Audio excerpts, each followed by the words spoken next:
The last time this vote happened, XRP gained 66% in 14 days. The Senate vote is weeks away. This is the last quiet moment before it starts. Let me tell you something that should make your stomach drop a little. In July of 2025, the moment the Clarity Act passed the House floor, not when it was signed into law, not when the president put pen to paper, just when it cleared the House, XRP went from $2.20 to $3.65, 66% in roughly 2 weeks. And most people missed it because they were waiting for official confirmation. Here's the thing they don't tell you. The Clarity Act hasn't been signed into law yet. It's still sitting in Senate negotiation, which means if you think you missed the move, you didn't. You're still early. You're actually right at the front of the line. But there's something bigger going on here that I have not seen anyone else explain correctly.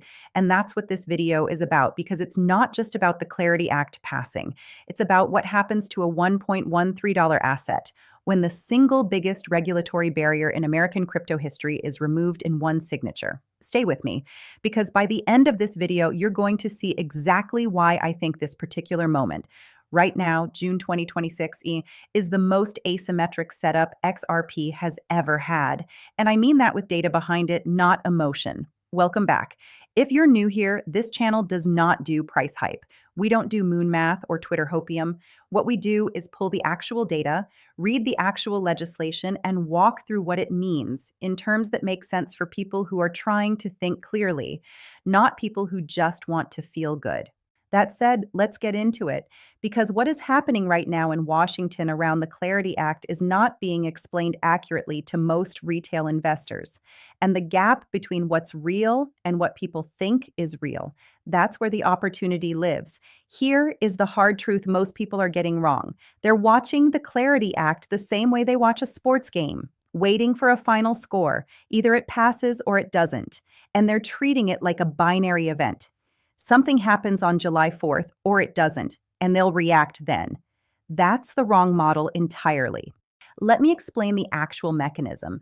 The Clarity Act is not a single event. It's a regulatory unlocking sequence, and different stages of that sequence trigger different capital flows. When it passed the House last July with a bipartisan vote of 294 to 134, not a slim majority, not a party line vote, a 294 to 134 landslide chit, that alone was enough to move institutional probability models. The risk-adjusted return on XRP changed the moment that vote was counted. Here's why that matters. Large institutions, sovereign wealth funds, prime brokers, ETF managers, pension funds, they don't buy assets on news. They buy assets when the probability of a favorable regulatory outcome crosses a threshold that makes allocation defensible. When the House passed it, that threshold crossed for a huge number of institutional actors who had been sitting on the sidelines with XRP exposure they couldn't legally justify yet. Now think about what the Senate vote does. The House vote told them the appetite exists. The Senate vote, and especially the presidential signature, removes the last legal ambiguity entirely. Those institutions don't just nudge their position. They move in size. And this is the part most videos never cover. The market already partially priced in the House passage. The move from $2.20 to $3.65 was the market pricing that probability. But here's the thing. The Senate passage and the presidential signature are worth significantly more because they represent finality, not a step forward. Finality. And finality is what unlocks the capital that's been sitting in compliance limbo for 3 years. As of mid-June 2026, the Clarity Act is in what the Senate legislative calendar calls active negotiation and sprint talks ahead of the August recess. Multiple senators from both sides of the aisle are on record targeting a July 4th floor vote. The Senate Banking Committee already passed it 15-9 on May 14th, with Democratic crossover votes. That crossover is critical. That's the signal that this isn't just Republican crypto enthusiasm anymore. It has bipartisan traction. The 4 issues still being hammered out in negotiation are jurisdiction, stablecoin yield mechanics, DeFi classification, and securing the 60 votes needed to break a filibuster. Those 4 things sound like bureaucratic noise. They're not. They're the last four bolts being tightened before the engine turns over. Let me do some math that will reset your thinking on XRP's price ceiling. The global cross border payments market moves $150 trillion annually. The Forex market turns over $7.5 trillion every single day. The Nostro Vostro system, which is the correspondent banking architecture that banks currently use to pre-fund international transfers, has $27 trillion in liquidity locked up at any given moment. Just sitting there. Dead capital. Doing nothing except acting as a buffer against settlement delays. XRP was built specifically to replace that buffer, not gradually. As a direct replacement, one XRP drop can represent a tiny fraction of a cent, giving it effectively unlimited divisibility for microtransactions. But at the macro level, here is the supply math the retail crowd ignores. There are 100 billion XRP fixed, roughly 55 to 57 billion in circulation. Exchange reserves are near their lowest levels in years, based on CryptoQuant data. Ripple releases 1 billion from escrow monthly, and the overwhelming majority gets locked back in. The liquid available on-market supply of XRP is a fraction of what the total supply number implies. Now here's where it gets interesting. Keep watching, because this number is the one that reframes everything.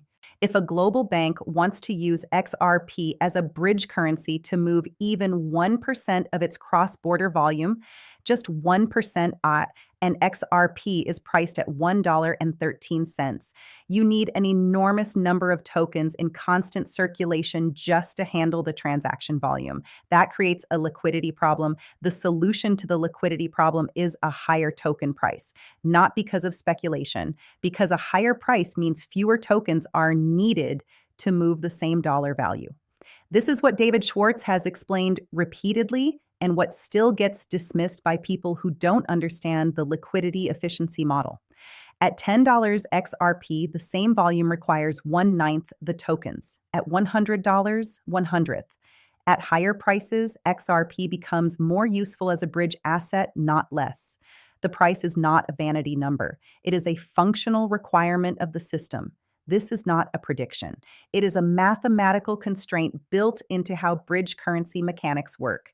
And right now, you can buy it at $1.13. Here's the thing about smart money that most people in this space still don't understand. They don't move on hope.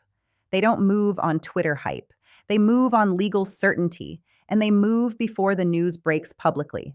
Look at what Ripple has done in the last 18 months, the Hidden Road acquisition, the G Treasury integration. These are not the moves of a company bracing for a bad regulatory outcome. These are infrastructure purchases, the kind of capital deployment you make when you know what the legal landscape is going to look like because you've been in the room helping to shape it. BlackRock, Fidelity, Franklin Templeton, they're all running tokenized fund products right now, not pilots, live products. And XRP's ledger is one of the most mature settlement rails available for tokenized assets at scale. You don't see those names in the press releases very often in relation to XRP. That's not because they're absent. It's because the work being done at that level doesn't get announced on social media. Wait until you see what the on-chain data is showing right now.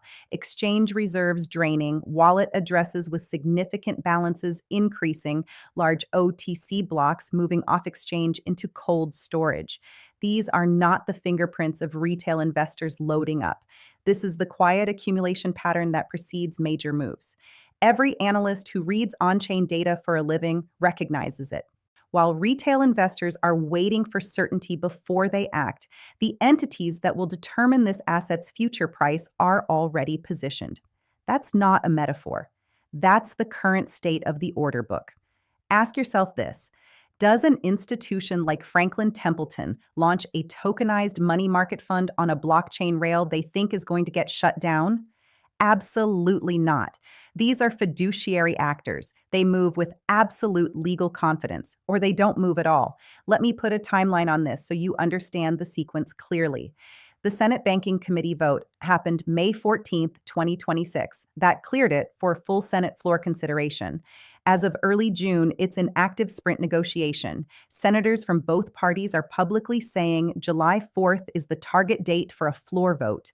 That is not a rumor. Those are elected officials speaking on record. After the floor vote, it goes to the president for signature. That signature is the moment that triggers the finality event I described earlier. The institutional gates open. The risk premium on XRP, which has been embedded in the price since the SEC lawsuit years ago, begins its final compression towards zero. Now, maybe it's July 4th, maybe it slips to August. Senators have been saying soon about this legislation for months, and some of them have let people down before. I'm not going to pretend I know the exact date. What I do know is that every structural indicator says we are in the final legislative mile. The housing bill is ahead of it in the queue, and the housing bill is moving. And here is the brutal reality of timing. If you wait for the signature to appear on screen before you act, you are buying the headline.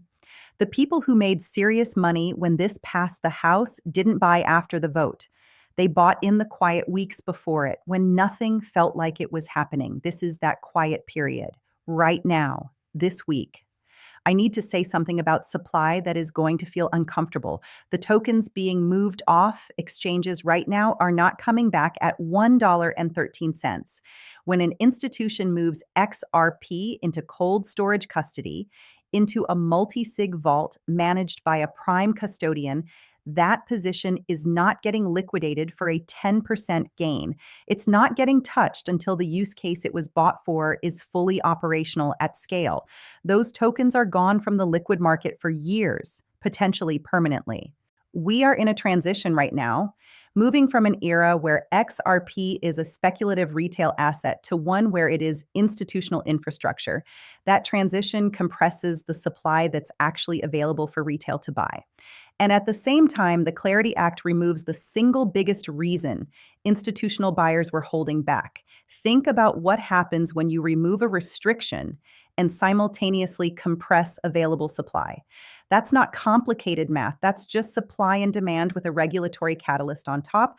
The window where you can buy meaningful quantities of XRP under $2 is closing. I don't know exactly when it closes, but I know it's not staying open forever. And I know what happened the last time a major catalyst cleared a legal hurdle. The people who are going to look back at this period with the most regret are not the people who bought and it went sideways for a few months.